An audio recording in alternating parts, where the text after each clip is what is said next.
Hello, welcome to Sumo biology online classes. देखिए, इस तरह का क्वेश्चन आपको मिल सकता है। लास्ट टाइम भी मिसल्सन स्टॉल एक्सपेरिमेंट से क्वेश्चन आया था, थोड़ा सा कॉन्सेप्चुअल आता है। अगर ट्रिकी क्वेश्चन देना है उन्होंने तो क्या दे सकते हैं, Meselson and Stahl experiment is continued for 4 generation in bacteria, the ratio of N15 N15 N15 N14 and N14 N14 containing DNA in the 4th generation would be.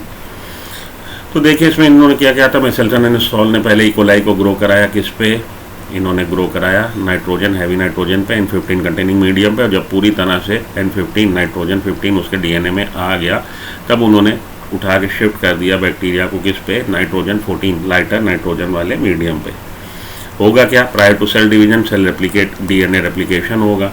तो अभी जो पेरेंटल आपका बैक्टीरिया है उसमें दोनों है, दो स्ट्रैंड ये जो है ये दोनों हैवी वाले। DNA रेप्लिकेशन में दोनों स्ट्रैंड ये पेरेंटल स्ट्रैंड पे नए स्ट्रैंड बन जाएंगे, क्योंकि नया स्ट्रैंड जो बन रहा है वो N14 वाला बन रहा है। इसलिए इस तरह से जो दो बैक्टीरियल सेल बनी उसमें हाइब्रिड DNA होगा। हाइब्रिड DNA का मतलब एक स्ट्रैंड N14 वाला और एक स्ट्रैंड N15 वाला, क्योंकि अब N15 मीडियम में है ही नहीं, N14 वाला।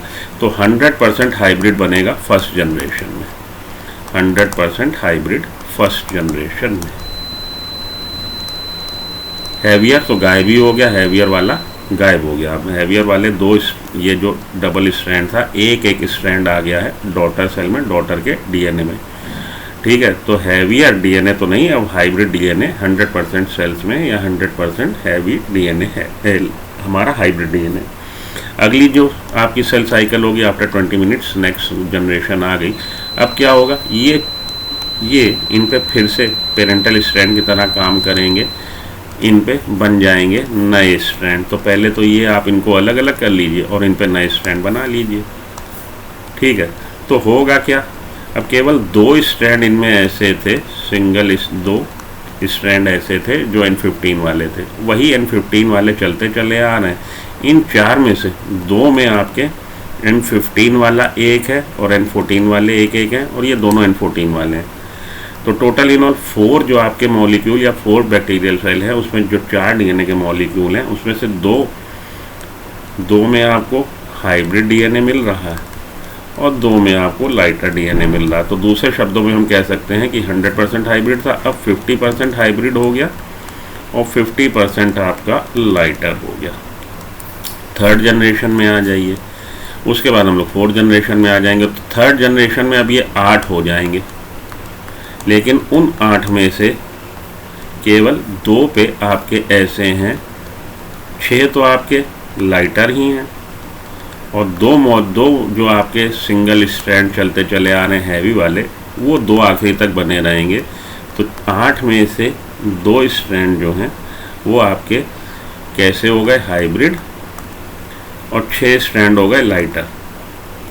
तो इसको आप लिख सकते हैं 25% आपके कैसे वाले? हाइब्रिड वाले, और 75% लाइटर वाले। और इसको अगर हम रेशियो देना चाहें तो 1:3 और उसको 0 दे दीजिए। किसको? हैवी वाले का प्रेजेंटेशन 0 से, 1 आपका प्रेजेंटेशन किससे आ रहा? हाइब्रिड से, और 3 प्रेजेंटेशन आ रहा लाइटर से। 4th जनरेशन में आ जाइए, अब ये 16 हो जाएंगे। 16 में से 2 आपके कैसे होंगे? हाइब्रिड होंगे, और 14 कैसे होंगे? 14 आपके लाइटर होंगे। इसका अगर हम प्रेजेंटेशन परसेंटेज में देना चाहें तो 12.5% आपका कैसा है? हाइब्रिड, और आपका 87.5% लाइटर है। और अगर हम इसको उससे बताना चाहें रेशियो से, तो 0:1:7 ये रेशियो है। 16 में से 14 लाइटर हैं, 2 हाइब्रिड हैं, तो 0:1:7, और हैवियर वाला एक भी नहीं। तो यही आपसे पूछा गया, 0:1:7, डी आंसर हो जाएगा। और अगर परसेंटेज पूछी जाती 4th जनरेशन में, तो फर्स्ट जनरेशन में 100% हाइब्रिड, इसको तरीके को याद रख लीजिए आप। उसके बाद इसको 50%, यहाँ 50% लाइटर, ये हाइब्रिड वाला। उसके बाद 25%, इधर हो जाएगा 75%, इधर हो जाएगा 12.5% 4th जनरेशन में, और यहाँ हो जाएगा आपका 4th जनरेशन में 87.5 लाइटर। अगली जनरेशन पे आ जाइए 6.25, इधर हो जाएगा आपका 93.75। अगली जनरेशन भी आपसे पूछ दे तो 3.125, और इधर आपका हो जाएगा 86.775।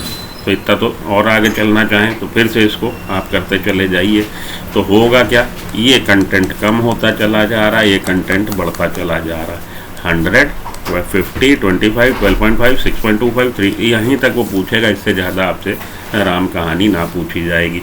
तो हाइब्रिड का कंटेंट कम होता चला जा रहा, क्योंकि वो दो ही सिंगल स्ट्रैंड, अब वो क्योंकि डबल स्ट्रैंड में आ गए, पेरेंटल में ये था, ये अलग अलग हुए, तो ये 2 सेल में 2 मॉलिक्यूल में ये सिंगल सिंगल रहेंगे, तो इसका ये 2 ही रहेंगे।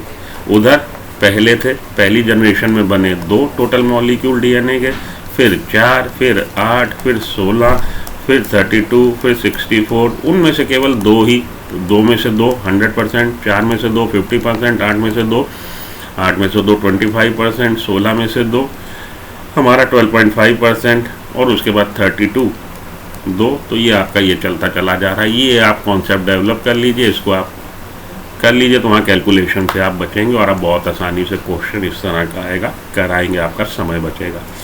तो अगर आप इसी तरह के क्वेश्चन प्रैक्टिस करना चाहते हैं, चैनल को सब्सक्राइब कर लीजिए, वीडियो को लाइक कर दीजिए। मिलता हूँ ब्रेक के बाद। Good luck, goodbye, have a nice day, thank you.